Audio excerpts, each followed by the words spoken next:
Hola, bienvenidos a su programa Ciudad y Campo. Otro programa de lujo, sin menospreciar a los demás, pero este realmente es especial. Un personaje que perseguimos por mucho tiempo para que viniera porque anda muy ocupado. Y ahora finalmente tenemos aquí, ni más ni menos que el licenciado Bernardo Pastrana, toda una personalidad, un personaje en el campo, en la política, en lo social, en todos los ámbitos de nuestro estado de Morelos. Bienvenido, Bernardo. Fernando, muchísimas gracias. Siempre la posibilidad de estar contigo y estar con tu auditorio pues es un privilegio. Muchas gracias. Tú fuiste secretario. Vamos a empezar una pregunta para ver tomando vuelo y ya luego entramos en materia, ¿no? Vamos. Tú fuiste secretario de Desarrollo Pecuario. Sí. Imagínate que hoy te pararas en una reunión, no te puedo decir en un CEDER porque eso ya los acabaron, pero sí en una reunión del campo con campesinos y te vieran entrar. ¿Qué dirían de ti? ¿Te aplaudirían? ¿Te aventarían piedras? ¿Te aventarían el toro encima? ¿Qué pasaría contigo?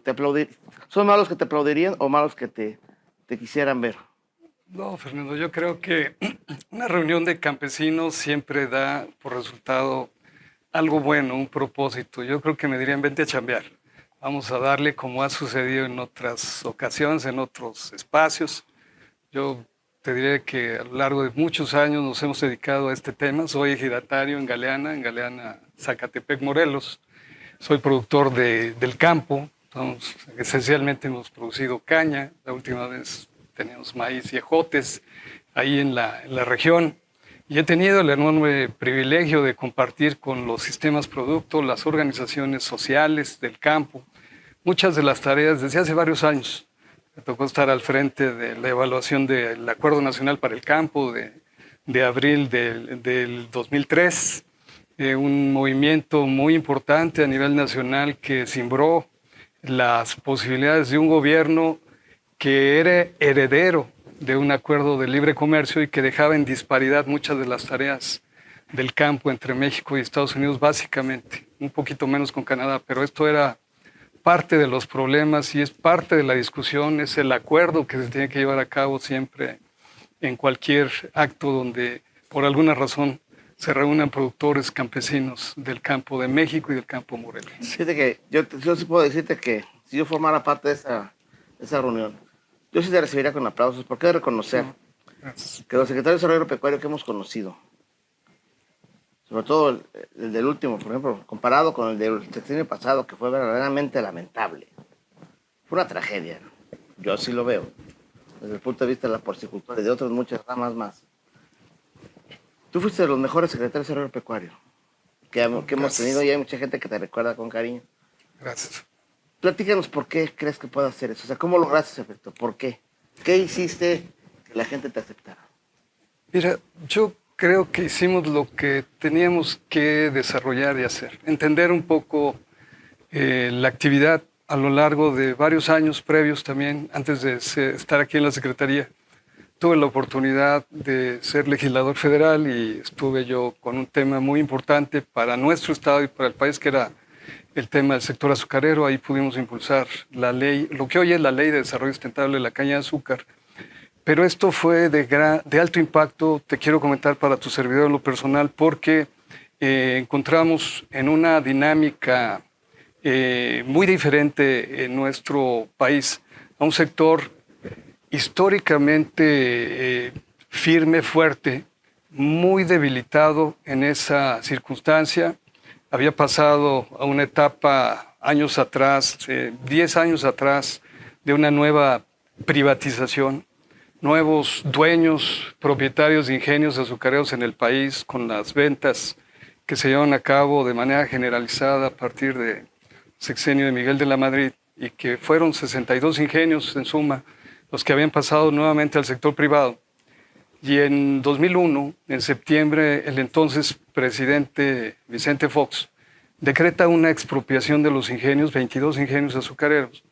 Y eso derivó también una alta movilización de productores, no nada más de aquellos ingenios que habían sido expropiados, es decir, devueltos de la iniciativa privada otra vez al gobierno para su administración, sino en general una gran crisis, porque la apertura comercial precisamente con los Estados Unidos había derivado en una desigualdad al introducir lo que es el jarabe de maíz de alta fructosa, jarabe que se produce precisamente en la nación más generadora de toneladas de maíz y que competía con un producto altamente demandado por los mexicanos, que son los refrescos, en esto de las materias primas y que había llevado al sector a una gran crisis. Entonces esto, créeme que cada conflicto ha sido una verdadera asesoría.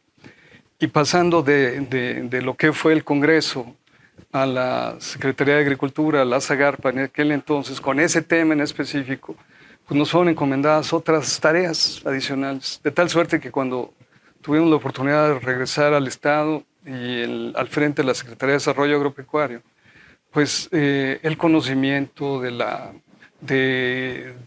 los amigos que encabezaban muchas de las organizaciones en Morelos. En aquellos años eran 24 organizaciones sociales con las que tratábamos y habíamos tratado con sus dirigentes nacionales por el tema del Acuerdo Nacional para el Campo y su evaluación, funciona o no funciona. Y teníamos también en aquellos años alrededor de un número similar, 25 sistemas producto establecidos en Morelos, la parte productiva esencial y la parte social. Las dos partes, y forman parte en conjunto de la naturaleza de los productores de todo el país y en particular en la cuna agraria, la cuna del agrarismo, la tierra de Zapata, pues de los que somos nativos de aquí. Por eso pienso yo que el lenguaje es muy sencillo, hacer con la tierra una vida, completarla, hacerla producir. La tierra, ¿para qué? Para generar riqueza y esa riqueza que se traduzca en un bienestar para nuestra gente.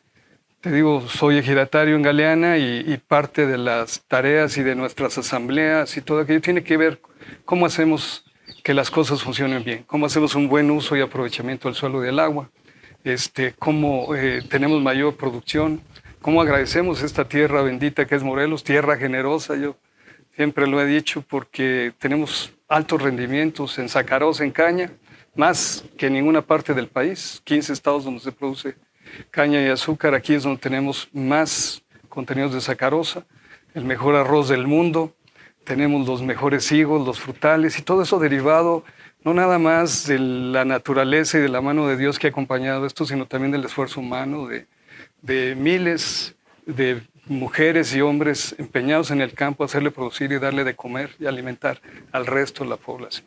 Hay muchas cosas que a lo mejor no entendemos, como esa parte de la riqueza que tiene el Estado. En la caña es el principal producto agrícola del Estado. Sí. Por la estará peleando con el Estado, pero no, la caña es la principal. Hoy tenemos 2 ingenios operando, y más algunos cañeros que venden a Puebla, ¿no? Allá. ¿Cuál es tu legado en el sector cañero? Porque finalmente tú eres cañero de corazón. Tú ahí naciste, tú ahí creciste, ahí te desarrollaste y digámoslo, tus mejores logros o algunos logros importantes los tuviste en el sector cañero. ¿Cuál es tu legado hacia el Estado de Morelos en la cuestión de la caña? Mira, algo que fue muy importante, y digo, yo no quisiera mencionar como un legado, es una tarea y fue la gran oportunidad que tuvimos en su momento de poder participar y tratar de poner al sector como prioridad en muchas áreas. Veníamos, te comentaba en aquellos años, de un conflicto real, se paralizó el sector azucarero, los nuevos propietarios querían que el gobierno interviniera apoyando y financiando muchas cosas, el gobierno les dijo que no en aquellos años y después tuvimos que construir, te digo, un marco legal que le diera fortaleza al sector. Hubo quien en su momento, y digo de manera muy, muy clara, mi coordinador en aquellos años de la bancada era Felipe Calderón, después fue presidente de la República. Nos van a querer bloquear en la mañanera, ¿eh? No estoy echando porro, sino al contrario, quiero decirte que hubo una gran resistencia incluso al interior del grupo para que este nuevo marco legal del sector azucarero nacional saliera adelante, ¿no? Y te lo voy a decir, ya había algunas razones de por medio. En el año 2001, por ahí del 7 de diciembre del 2001, se promulga la Ley de Desarrollo Rural Sustentable. Fue una nueva ley que impulsamos quienes formamos parte de esa 58 legislatura. Y en esa ley, que ya le daba un marco general, un marco normativo al campo, se habían establecido 9 productos básicos y estratégicos, entre ellos la caña de azúcar. Cuando nosotros propusimos de manera independiente la necesidad de legislar en un sector muy conflictuado, tan conflictuado que tuvimos que crear una comisión especial de la agroindustria azucarera en ese momento, integrado por 9 partidos políticos, por las dificultades que enfrentaba el propio sector y la alta movilidad que impacta el que no esté funcionando. Pues presentándole la iniciativa a mi coordinador, pues la respuesta fue no. Si ya tienes la ley de desarrollo rural, ¿para qué vas a hacer una ley específica? La ley es general, no es específica. ¿Por qué te vas a meter al sector cañero, azucarero nacional si tenemos ya este marco legal? Había que hacerlo desde el 42, se había regido la actividad por decretos presidenciales desde Ávila Camacho y los últimos 2 fueron de Carlos Salinas de Gortari en el 91 y en el 94. Y la verdad es que el sector requería de un marco formal que permitiera convertirlo en un sector ganador con los Estados Unidos en términos de libre comercio. Muy rápido les comento, este acuerdo nacional derivado en el 2003 de la movilización de los actores del campo ante el gobierno diciendo hay desigualdad con un socio comercial que no es socio, se va a volver patrón de nosotros. Y sale la gente a la calle. Bueno, en el caso del sector azucarero y el maicero, el lechero y el jugo de naranja, habían sido sectores que se habían pospuesto el desgravarle, quitarle los aranceles para entrar a los otros países como un solo mercado, Estados Unidos y Canadá, 15 años. Es decir, los primeros 10 años propició esta movilización. Y el riesgo era que maíz, frijol, leche, azúcar y jugo pudieran ser, a desgravarse 15 años después, pudieran ser verdaderamente complicada la desgravación por el impacto social que a los 2 países significa. Pero en todos estos 5 componentes que menciono, el único que teníamos posibilidad de ganar era el azucarero. ¿Y por qué era el azucarero? Porque Estados Unidos históricamente produce el 85% de su consumo nacional de azúcar. Lo hacen con remolacha y en una región, la región de Florida, esta franja hacia el sur de Estados Unidos con caña. Entonces, ahí teníamos un 15% de oportunidad en el único país que tenía un libre comercio con Estados Unidos. Perdón, te voy a interrumpir ahí, Gerardo, porque el tiempo no nos perdona, tenemos que ir a un corte, pero quédate en esa palabra última, porque realmente la historia que estás contando, no sé cuántos gentes que puedan entenderlo o puedan, o que siquiera lo sepan, que eso pasó y que tú estuviste ahí, porque además fuiste un nuevo funcionario, orgullosamente morelense, que estuviste en las negociaciones, pero nos quedamos ahí y rezando del corte, sigues con la idea, ¿te parece? Perfecto, muchas gracias. Vamos a un corte, Ciudad de Campo, regresamos.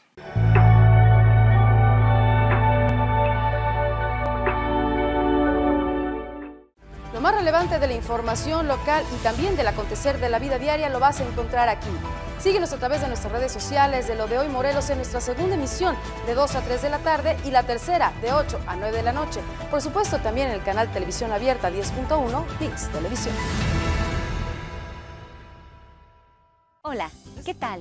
Invitándote a tu programa Despertando con Claudia Ponce, donde hablaremos de temas muy interesantes para nuestro crecimiento personal. Además de noticias, recetas, consejos, música y mucho más. Síguenos en nuestras redes sociales en Lo de Hoy Morelos y ViX Televisión. Te esperamos. Bienvenidos a Intimando con Nanda. Yo soy Nanda Rocha, soy life coach. En este programa van a conocer a tus famosos favoritos y su otro lado, su rutina, sus hábitos, cómo llevan su vida en su intimidad. Hola. 6, 7, 4, 5, 6, 7, 8. No se lo pierdan. Todo tiene un motivo, todo tiene un porqué. Muchas personas que no conocemos el trasfondo. Aquí, en las 2 caras de la moneda, descubriremos verdaderamente quiénes son los políticos, qué lo incitó, cuáles fueron sus verdaderos motivos. No hay nadie totalmente bueno ni totalmente malo. Los seres sociales y culturales que componen nuestro estado, incluso México o el mundo. No te lo pierdas en Lo de Hoy Morelos y en ViX Televisión.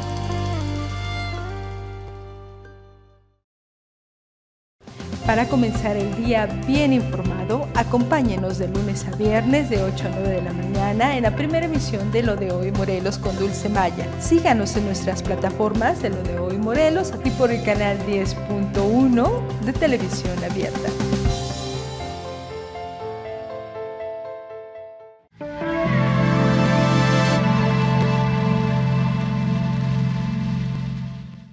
De regreso a su programa Ciudad y Campo, Bernardo, nos estabas contando la historia de la caña y de los 5 productos. No, te comento que fue una alta movilidad y en el único que tenemos posibilidades de ganar, México como país hacia los Estados Unidos, era en el tema de azúcar. ¿Sí ganamos? Sí ganamos. Déjame decirte que fue un proceso muy complicado porque la apertura se daba el 1 de enero del 2008.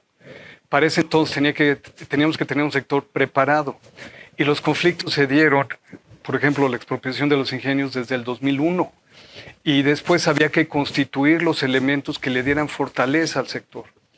En el año 2005, el presidente Fox abroga el marco legal de los decretos cañeros en enero de 2005 y a partir de ahí las organizaciones nacionales cañeras toman las iniciativas que habían dado la anterior legislatura en la que yo estaba, en la 58, es decir, ya estábamos en la 59, y toman el dictamen que nosotros habíamos preparado de manera conjunta el Congreso en su legislatura pasada, y a partir de ahí impulsan la ley de una manera muy decidida, muy fuerte.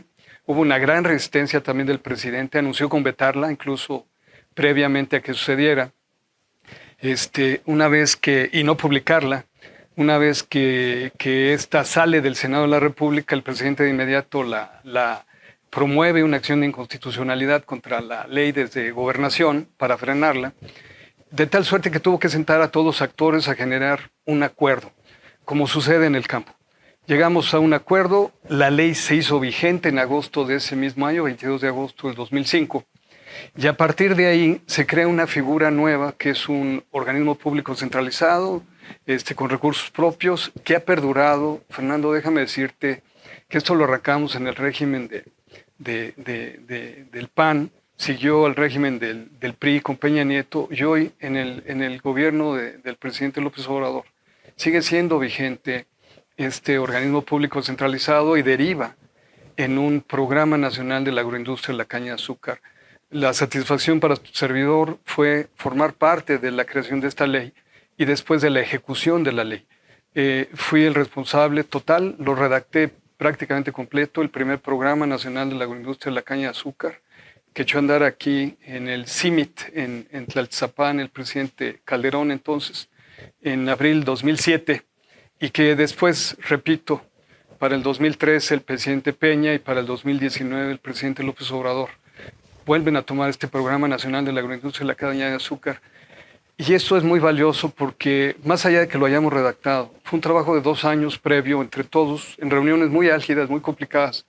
¿Y por qué sigue funcionando, Fernando? Porque está hecho para el sector lo hizo a sí mismo. O sea, no fue un invento, no fue una imposición de ninguno de los actores, de tal suerte que pudimos construir el traje a la medida que requería el sector para estar en condiciones de la apertura total de edulcorantes México-Estados Unidos y llegar con los excedentes nacionales de azúcar, que son, México tiene excedentes de azúcar año con año, y si no los desplaza, si no los saca de su inventario, impactan en el precio del azúcar de una manera desfavorable.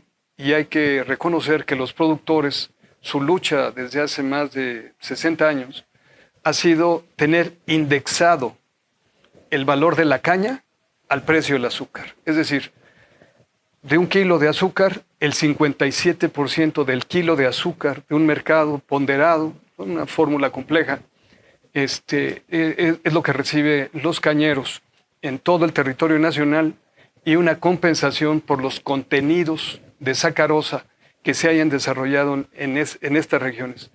Morelos tiene el más alto precio de la caña históricamente, varía cada año, pero siempre es el más alto porque Morelos a nivel nacional, decíamos hace un momento, es el mayor aportador de sacarosa por cada tonelada de caña. Esto nos llevó a Estados Unidos y ya para el 2014, que inundamos el mercado, nuestros excedentes, como decía el Telecán, aquel país que tenga excedentes podrá llevarlo al país que no los tenga. Esa era la regla.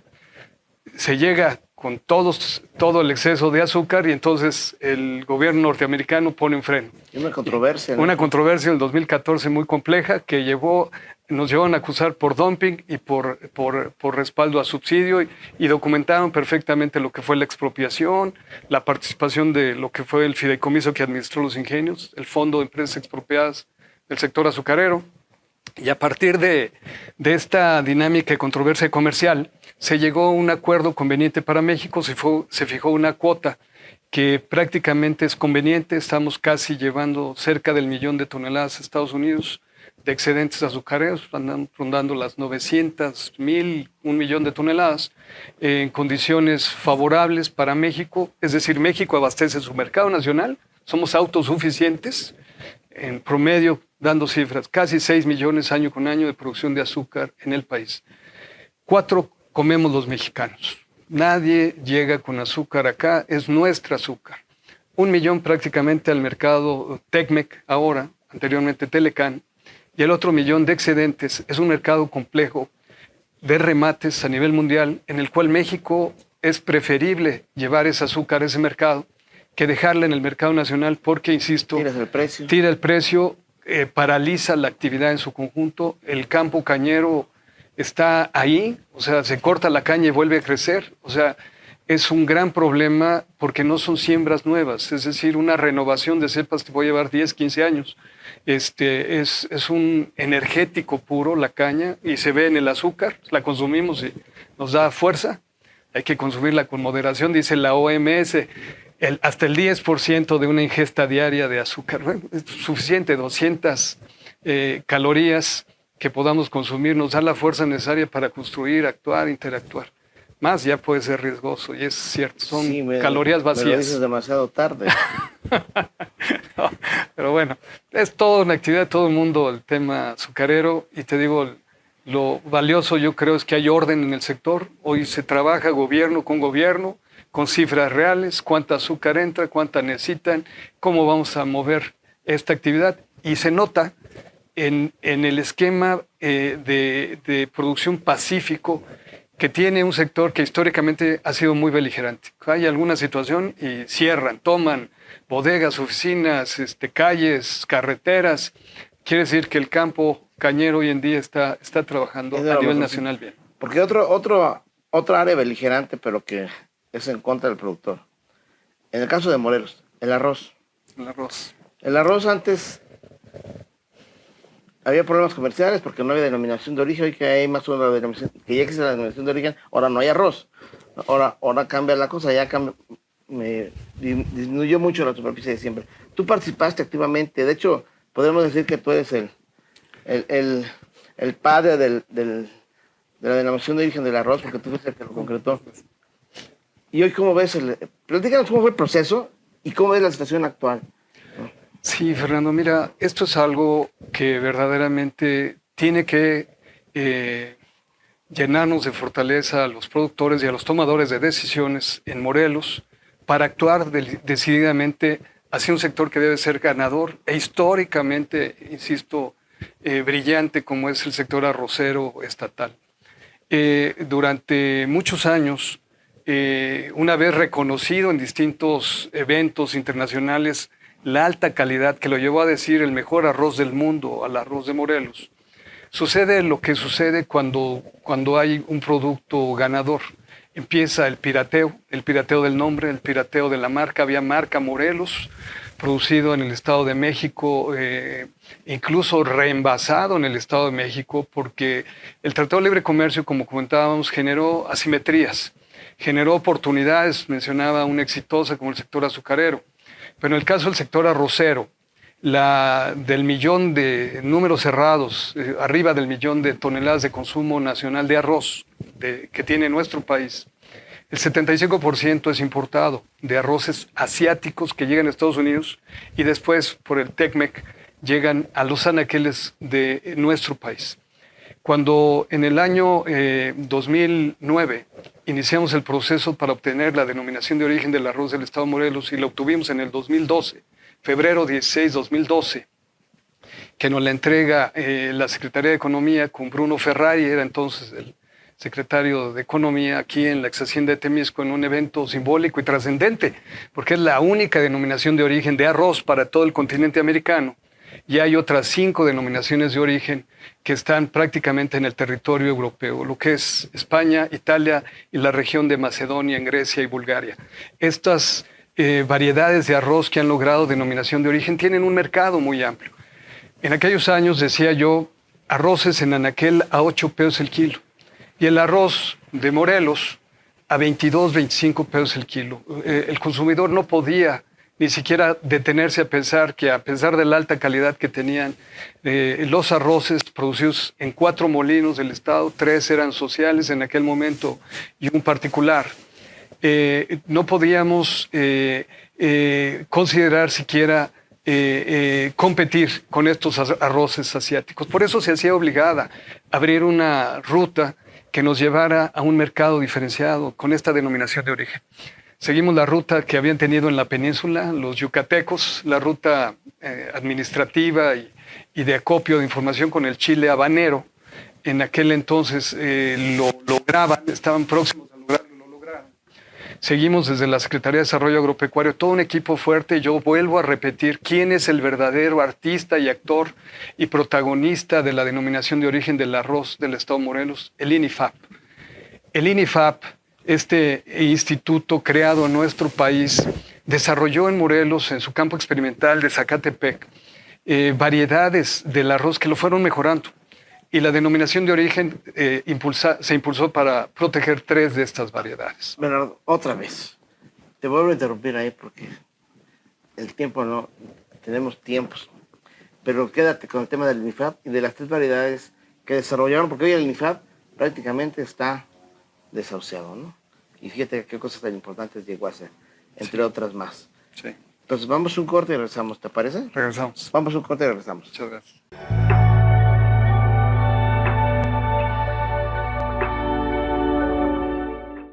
Lo más relevante de la información local y también del acontecer de la vida diaria lo vas a encontrar aquí. Síguenos a través de nuestras redes sociales de Lo de Hoy Morelos en nuestra segunda emisión de 2 a 3 de la tarde y la tercera de 8 a 9 de la noche. Por supuesto, también en el canal Televisión Abierta 10.1 ViX Televisión. Hola, ¿qué tal? Invitándote a tu programa Despertando con Claudia Ponce, donde hablaremos de temas muy interesantes para nuestro crecimiento personal. Además de noticias, recetas, consejos, música y mucho más. Síguenos en nuestras redes sociales en Lo de Hoy Morelos y ViX Televisión. Te esperamos. Todo tiene un motivo, todo tiene un porqué. Muchas personas que no conocemos el trasfondo. Aquí, en las 2 caras de la moneda, descubriremos verdaderamente quiénes son los políticos, qué lo incitó, cuáles fueron sus verdaderos motivos. No hay nadie totalmente bueno ni totalmente malo. Los seres sociales y culturales que componen nuestro estado, incluso México o el mundo. No te lo pierdas en Lo de Hoy Morelos y en ViX Televisión.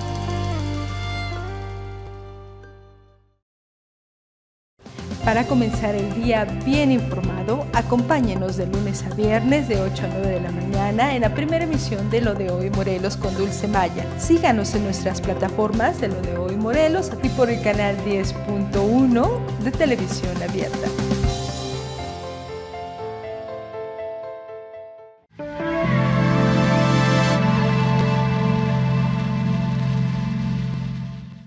De regreso al programa Ciudad y Campo, estamos platicando de la buena historia hace 11 años y hoy lo que yo considero desde mi particular punto de vista una trágica historia del arroz en opción de origen, porque se lo han acabado, o sea, lo han acabado y no lo han aprovechado, pero nos quedamos con que fue el INIFAP.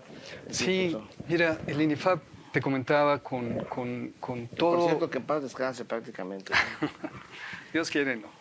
Es decir, realmente ha sido impulsor en Morelos de desarrollo de variedades adecuadas en un esquema no solamente de generar tecnología, sino de aplicarla al campo. Y una de estas pruebas fue precisamente el arroz. En el estado, una de las 3 variedades la llamábamos del Bicentenario, que era la A10, en el año 2010 la Libera, INIFAP. Y hay que tomar en cuenta que entidades federativas como el Estado de México y Guerrero tenían condiciones muy similares para las siembras de estas variedades con productos similares de alta calidad, y por eso había que proteger y defender, sobre todo el nombre. En aquel entonces había Super Extra Jojutla en Monterrey, Nuevo León. Había la idea, de manera generalizada, que tomar un puño de arroz producido en Morelos y mezclarlo en un costal era tipo Morelos o variedad Morelos, creando realmente un plagio sobre un producto creado geográficamente, producido por manos de especialistas históricas, de muchos de nuestros productores, una franja que va de prácticamente central del estado hacia todo el sur, poniente y oriente de Morelos.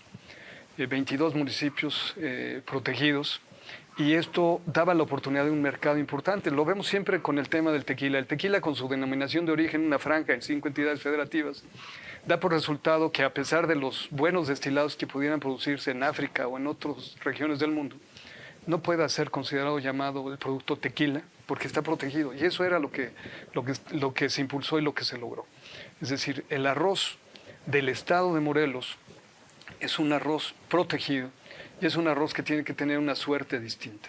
Si bien se trabajó posteriormente en una norma oficial obligada, el establecimiento de un consejo regulador donde haya abogados y haya participación estatal y una serie de actores para darle la fuerza de vida, creo que no ha dado el paso que sigue y mantiene nada más en el dicho el mecanismo, pero no en la práctica. En la práctica es que este arroz, cuando decía yo que en el mercado en anaquel andaba compitiendo contra productos muy baratos, casi 3 veces más baratos que los que hacía producir en México, en Morelos, y en consecuencia el ingreso del productor muy limitado, muy ahogado, el productor arrocero, llevaba al molino y a veces tenían, si bien les iba, se les pagaba, pero incluso, y verdaderamente lo comento así, porque si no se posponía el pago para ellos, impidiendo la posibilidad de regresar nuevamente a la actividad. Pero decíamos, pues en aquel entonces el producto debería estar arriba de los 150 pesos, el producto morelense, no para este mercado, no afectando la economía de la gente, pero sí un producto gourmet de alta concentración de aminoácidos en el centro del grano, un arroz panza blanca le llaman, que no se apelmaza, que permite y absorbe muy bien el resto de los alimentos, que permite un sabor exquisito en nuestro arroz.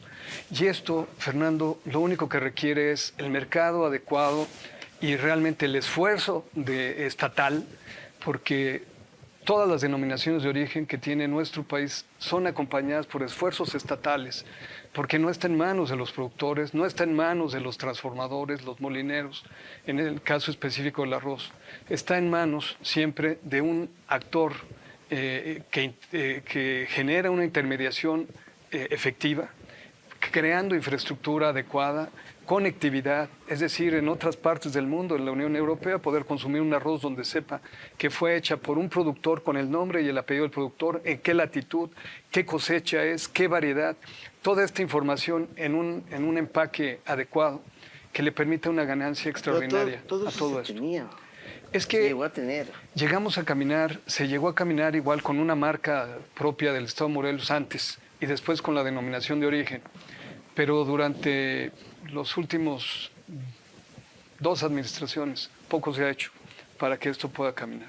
Y desgraciadamente, insisto, hay situaciones que tienen que ver con la participación estatal y esta es una de ellas. El sector azucarero, que hacíamos referencia hace un momento, fue muy conflictivo, pero de no participar el Estado y constituir, decía yo, un organismo público descentralizado que fuera el interlocutor con los norteamericanos, en todos los procesos de planeación que ellos tienen en su Secretaría de Agricultura, a través del WASDE, que es una publicación en la que ellos dicen voy a necesitar tanto, tú lo tienes, dámelo. Pero ellos se basan en cifras oficiales. Este organismo le da la fortaleza desde el Estado. ¿Qué queremos con el arroz? Una fortaleza específica y absoluta que garantice dar el siguiente paso.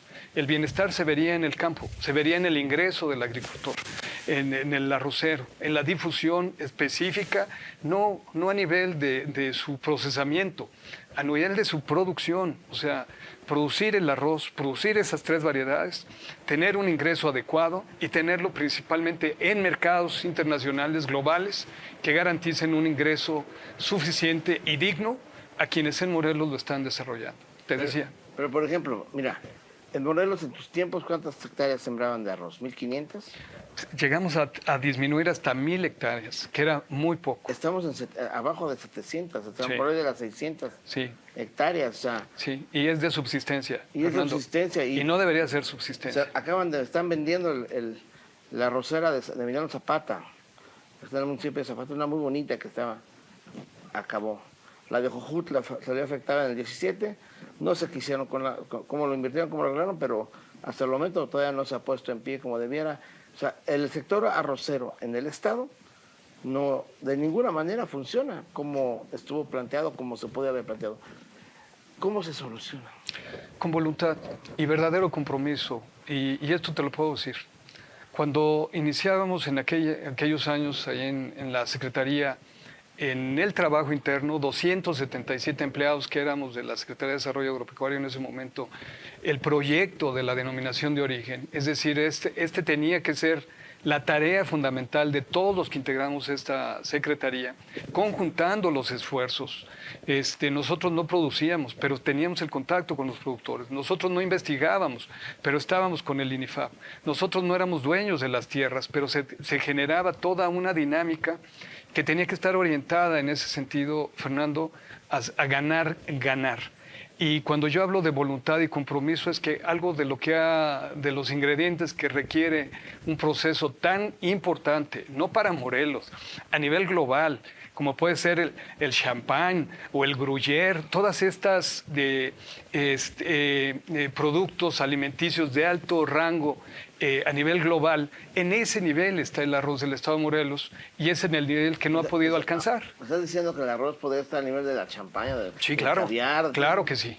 O sea, absolutamente. Este es el nicho que colocó el trabajo de investigadores del estado de Morelos en Morelos, a través del INIFAP, las posibilidades que solamente teníamos que articular unos cuantos para que esto pudiera suceder. Y no ha sucedido. Esta es una gran deuda pendiente que tenemos todos los morelenses y sobre todo en justicia para quienes han dedicado su vida a la producción de arroz en el estado de Morelos, conservando esas variedades y defendiendo en todo el pirataje, el saqueo incluso que hayamos tenido con nuestro producto, incorporándolo, decíamos, a otras marcas de una manera pues poco digna. Pero más allá, insisto, de todo esto, las oportunidades no terminan. Estamos en la tierra de Zapata y los que somos de Morelos y zapatistas sabemos que tarde que temprano estas cosas van a caminar y van a caminar, Fernando. Van a suceder. Lo esperamos, porque también otro tema, porque contigo hay 20,000 temas, nunca alcanza el tiempo. Otro tema que tú estuviste muy metido cuando fuiste delegado de la Semarnat, el tema del río Patlaco, que es un tema dramático, o sea, que Sí. pasan administraciones y no pasa mucho en tema del río Patlaco. Platícanos del río Patlaco. Mira, Morelos, por sus provincias fisiográficas, perdón por estas expresiones, pero tiene que ver con que estamos ubicados en la parte de la Sierra Madre del Sur y en el eje neovolcánico. Es una región bendecida. Por eso tenemos esta generosidad en nuestras tierras y en nuestros productos. No solamente la altitud, el agua, el clima, la emanación de silicio del Popocatépetl a lo largo de siglos ha dado a nuestras tierras vidrio y las calienta y les da un soporte distinto a estos productos de alta calidad. Pero somos un estado pequeño, somos un estado chico. Y por razón absoluta tenemos que conservar nuestra biodiversidad. En Morelos, en la zona poniente, si lo vemos de frente, el mapa de nuestro querido estado de Morelos, del lado izquierdo, lo poniente, de norte a sur, es donde tenemos el mayor alto contenido de agua, porque tenemos todos los escurrimientos de lo que llamamos el Gran Bosque del Agua, en el Estado de México, en un punto trino también con la Ciudad de México. Ahí convergemos Morelos, Estado de México y la Ciudad de México, y una gran captación de agua que escurre y llega transparente al río Chapultepec cuando vamos a visitar el parque. Y después esas mismas aguas las vemos en Jujutla, si nos asomamos del puente cuando ingresamos a la ciudad de Jujutla. Es la misma agua. Y ahí es agua que ya lleva jabón y ya lleva todo, lleva todas las descargas de una población que en números está cercana al 70% de la población, el 67% de la población del estado de Morelos, asentada en la zona poniente, desde Huitzilac, Cuernavaca, Temisco, Jiutepec, todo lo que converge, 10 municipios hasta Jojutla, tiene que ver con que muchas de nuestras descargas de quienes vivimos asentados en esta subcuenca, no es una gran cuenca como la del río Balsas, es una cuenca, la cuenca del Apatlaco. Tenemos que intervenir toda la población para poder mejorar las condiciones, insisto, y que no generemos la afectación. Ya no hablo a futuro, sino en lo inmediato, porque verdaderamente vamos muy atrasados. En el año 2009 se constituyó la Comisión de Cuenca del río Apatlaco. La Comisión de Cuenca del río Apatlaco tuve la oportunidad de presidirla como delegado federal de Semarnat en Morelos. Otra vez. Sí. Nos quedamos ahí en tu papel como delegado federal.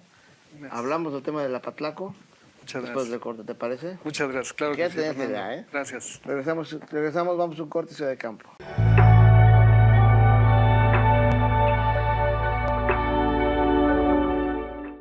Lo más relevante de la información local y también del acontecer de la vida diaria lo vas a encontrar aquí. Síguenos a través de nuestras redes sociales de Lo de Hoy Morelos en nuestra segunda emisión de 2 a 3 de la tarde y la tercera de 8 a 9 de la noche. Por supuesto, también en el canal Televisión Abierta 10.1 ViX Televisión. Hola, ¿qué tal? Invitándote a tu programa Despertando con Claudia Ponce, donde hablaremos de temas muy interesantes para nuestro crecimiento personal. Además de noticias, recetas, consejos, música y mucho más. Síguenos en nuestras redes sociales en Lo de Hoy Morelos y ViX Televisión. Te esperamos. Todo tiene un motivo, todo tiene un porqué. Muchas personas que no conocemos el trasfondo. Aquí, en las dos caras de la moneda, descubriremos verdaderamente quiénes son los políticos, qué lo incitó, cuáles fueron sus verdaderos motivos. No hay nadie totalmente bueno ni totalmente malo. Los seres sociales y culturales que componen nuestro estado, incluso México o el mundo. No te lo pierdas en Lo de Hoy Morelos y en ViX Televisión. Bienvenidos a Intimando con Nanda. Yo soy Nanda Rocha, soy Life Coach. En este programa van a conocer a tus famosos favoritos y su otro lado, su rutina, sus hábitos, cómo llevan su vida en su intimidad. Hola. 6, 7, 4, 5, 6, 7, 8. No se lo pierdan. Para comenzar el día bien informado, acompáñenos de lunes a viernes de 8 a 9 de la mañana en la primera emisión de Lo de Hoy Morelos con Dulce Maya. Síganos en nuestras plataformas de Lo de Hoy Morelos, aquí por el canal 10.1 de Televisión Abierta.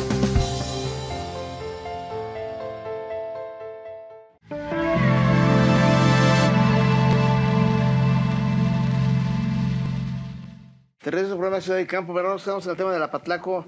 Como ciudadanos, como sociedad, todo lo destruimos. Al Apatlaco ya lo acabamos, ya parece una tubería de aguas negras.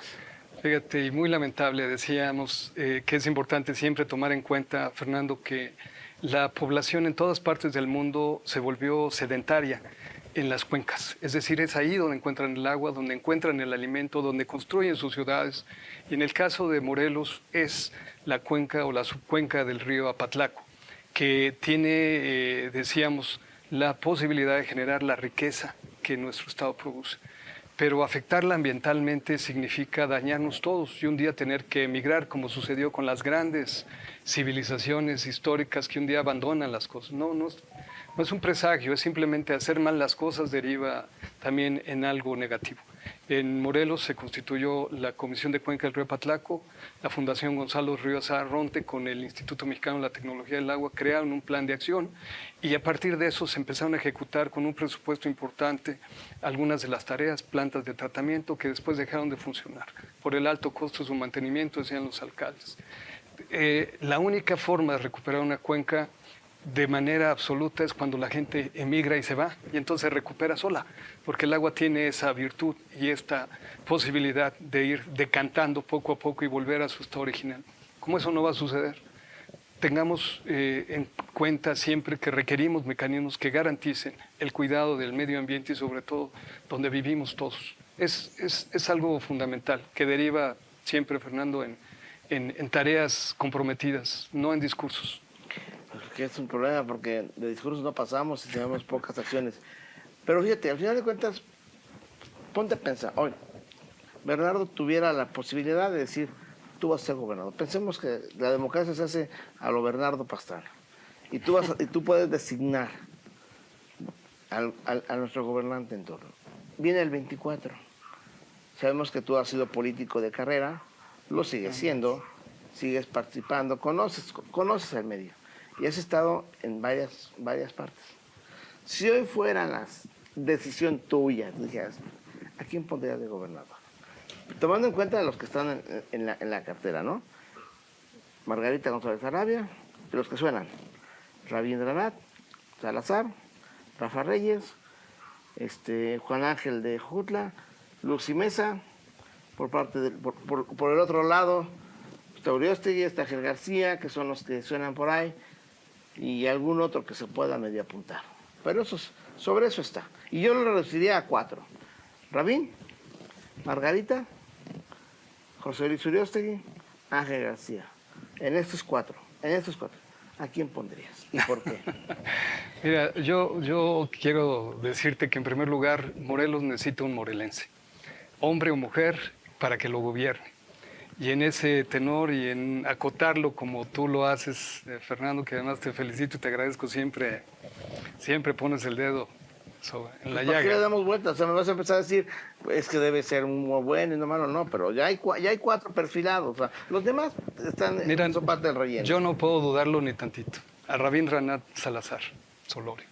Y te voy a decir, entre otras tantas razones, además de ser morelense, no es el propósito promoverlo. Hoy soy consejero de Morena en el Estado, tu servidor es consejero, y independientemente que tenemos que ir a un proceso abierto donde la gente determine quién es, también es cierto que tenemos afinidades y de manera muy particular yo expreso mi afinidad al desarrollo de un trabajo de una persona que se ha preparado a lo largo del servicio público y ha hecho de su causa, y de Morena ha sido su mejor instrumento, digo yo, en la medida que ha permitido una alta participación de actores, mujeres y hombres morelenses para tomar decisiones. Esto es algo que a mí en lo particular me ha agradado, y también en la posibilidad y libertad de poder elegir a quien consideramos que debe ser. Para mí, sin duda, es Rabín Ranat. La ruta de ser alcalde, etcétera, senador, y estar ahora en la Coordinación General de Política de Gobierno de la Presidencia de la República, le permite una interlocución y además una preparación que, si está en sus manos y en la decisión de un partido proponerlo y después en la decisión de la ciudadanía postularlo como gobernador de nuestro estado, seguramente el ejercicio de sus tareas van a ser más adecuadas, mucho más adecuadas que muchas de ellas. Y en ese sentido, te decía, Fernando, que si tienes libertad, úsala participando. Y no me refiero en un proceso electoral. En un proceso controvertido, difícil, no es que todos tengamos que estar de acuerdo, pero la verdad es que al final, si tú no expresas también tu idea, tu lucha, tu trabajo, tu esfuerzo, pues difícilmente vas a generar una transformación. Lo que estamos buscando es verdaderamente, en el caso particular de quienes nos hemos abocado y vivimos el tema del campo, una dignificación de las tareas del campo, un reconocimiento de los actores del campo. Dramáticamente el tema de la pandemia y otras actuaciones han desfundado a los trabajadores del campo en Morelos. Hace 2 años teníamos una estadística de arriba de 110,000 trabajadores del campo. Hoy son 65,500 en promedio. Y esto significa un agravio no para la gente del campo, sino para toda la población que dependemos, porque nuestra vida está íntimamente ligada al campo, es decir, la de todos. O sea, todos comemos. ¿Y de dónde comemos? De los productos del campo. ¿Y a quién requerimos para trabajar ahí?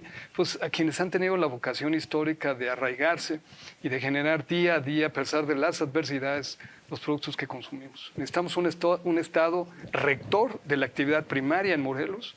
Necesitamos un morelense que la identifique para poder dar el paso que sigue. Porque este gobierno, el actual, ¿no? Yo creo que a mí me da temor que no hayamos aprendido la lección. Yo no estoy promoviendo nada en particular. Aquí hay una libertad absoluta de expresar tus opiniones. Yo tengo la mía, pues, pero yo no la puedo decir porque yo formo parte de este lado. Pero tú sí, y como bien lo acabas de expresar. La llegada de Cuauhtémoc Blanco a mí se me pareció un accidente. Terrible accidente. ¿Cómo lo hacemos para que no nos vuelva a pasar algo así? Fernando, sin calificar, lo único que quiero decirte, ¿cómo le hacemos para hacer las cosas mejor de aquí en adelante? Cualesquiera que estas sean. Es decir, creo que forma parte igual de mucha gente, así lo vemos en el campo, la gente que provenimos de este trabajo. ¿Cómo le hacemos para que la siguiente siembra y cosecha sea mejor, independientemente de qué condiciones tengamos la nuestra? Yo creo, insisto, que una parte fundamental es quien tenga un arraigo específico en los ideales de quien fue nuestro ejemplo y es ejemplo universal de defensa de la tierra. La tierra, decíamos, ¿para qué? ¿Por qué nuestro escudo también habla de tierra y libertad? Habla precisamente de un esfuerzo real de que tiene que estar en quienes las trabajen con sus manos. Y la tierra no nada más es la parte productiva. La tierra de Morelos es todos los aspectos. La mayoría de las actividades en nuestro estado son de servicios, después la industria que está por la mitad y después muy por abajo, prácticamente al 4% anda la actividad primaria en nuestro estado, muy reducida. Y no es a ese sector al que yo me refiero con las expresiones del general Zapata, me refiero a todo un estado. Un Estado que requiere verdaderamente trabajarlo con sus manos y que trabajándolo con sus manos, quedándose en el propio Estado, irlo mejorando y fortaleciendo. Tenemos un alto potencial. La zona en la que estamos ubicados, por las condiciones también económicas del Valle de México, del Altiplano Central, permitirían tener un Estado perfectamente desarrollado, un Estado muy seguro, y un Estado que, insisto, con productos de alta calidad, que compitiera con los mejores del mundo en productos como ya habíamos hecho referencia. Nosotros necesitamos saber elegir y saber y considerar en el nuevo proceso que quien nos gobierne se quede aquí y siga en una trayectoria de muchos antes, de algunos antes en nuestro Estado, que construyeron nuestro devenir desde el 16 de abril de 1869, cuando se funda Morelos, con Benito Juárez. Nosotros queremos ir para adelante, queremos progresar. Y necesitamos quien nos ayude a progresar. Y decíamos hace rato, más allá de las tareas habituales de un sector económico, como es el sector primario, la presencia rectora, conductora del Estado, tanto a nivel nacional como lo hace el presidente López Obrador, y en el Estado de Morelos, como debemos de tenerlo, nos podría llevar verdaderamente a un futuro mejor. Porque siempre pensamos en lo mismo y mira que cada accidente, ahora sí que ese nos fue de la patada, ¿no? Y es triste lo que sucedió, pero bueno, mira, el tiempo nunca alcanza. Realmente es un personaje que tienes 20,000 temas por hablar. Nos quedamos cortos, ya no hablamos del papel en la reforma agraria, lo que hiciste en la Ley de Desarrollo Rural Sustentable y una serie de cosas que hiciste como secretario. ¿Sí? De lo personal me tocó lidiar contigo, o más bien tú lidiar conmigo, o con los porcicultores y con otras organizaciones con las cuales estuvimos muy latosos. Hay unas que te quieren, hay otras que no te quieren. Como todo, como todo, pero sí creo que de las que no te quieren eres que seas de los menos afectados, ¿no? Mira, Fernando, la verdad es que uno tiene que ser facilitador, digo, más allá de esto. Son oportunidades que se abren y que terminan. Todos los que pasamos por el servicio público es absolutamente efímero. La decisión nuestra de siendo funcionarios es qué vamos a hacer. ¿Aprovechamos la oportunidad o nos creemos el cargo? Es importante siempre aprovechar la oportunidad. Y yo quiero felicitarte a ti, a los porcicultores, porque ustedes entienden la lógica de lo que es el agrarismo en Morelos y también la producción en Morelos. La necesidad de constituir infraestructura para ustedes mismos, de sacar de la estacionalidad los productos para que tengan un mejor precio posterior, de alimentar a la población, también utilizando con los productos cárnicos, productos morelenses como es el sorgo, también producido en Morelos para fortalecer los mercados locales y generar, decíamos, productos inocuos y sanos, alimenticios para el resto de la población. Fue una tarea que tú te echaste a cuestas y yo te felicito. Más allá, insisto, de a veces empatías o discordancias, la verdad es que sí hay algo que reconocerle a la gente del Estado de Morelos en el campo, que se la rifa. Y se la rifa a pesar de las adversidades, todas de carácter ambiental, la falta de agua, las plagas, los insumos altos, la falta de financiamiento, todas estas cosas que se tienen que ajustar en la política pública, toda la investigación y transferencia tecnológica que se requiere para mejorar nuestros productos, se la rifa todos los días, con lo que haya. Y vuelve al siguiente ciclo a sembrar y vuelve a buscar siempre las mejores condiciones. Por eso nosotros en Morelos, así como un ciudadano más, tenemos que ver hacia adelante lo que viene tratando de hacerlo mejor. Y te decía yo hace un momento, tener la mejor cosecha. Y se va a dar. Se va a dar. Pues esperemos que sí, y que tengas voz de profeta. Heme aquí ahora en el medio de comunicación, realmente es una gran oportunidad porque hemos podido hablar de un tema que ha sido el campo. Y pues con esto no me queda más que despedir el programa. Realmente, Bernardo, te agradezco mucho tu presencia. Fue, como siempre, enriquecedora, más no poder. Yo me quedo muy satisfecho, pero a ver, muy insatisfecho porque hay muchos temas que creo. Y quiero comprometerte aquí que en las próximas semanas, 10 semanas, nos vamos a acompañar para hablar de más temas, ¿te parece? Muchas gracias. Gracias a ti y gracias por darle voz a los que no tienen voz en el campo, nuestras productoras y productores. Muchas gracias. Pues con esto despedimos la emisión de hoy del programa Ciudad y Campo. Los invitamos a que nos acompañen en las redes sociales de Lo de Hoy Morelos, en Facebook, en YouTube y en el canal 10.1 de X Televisión, televisión abierta. Nos vemos a la siguiente emisión de su programa Ciudad y Campo. Su amigo Fernando Aguirre. Hasta luego. Hasta luego. Gracias.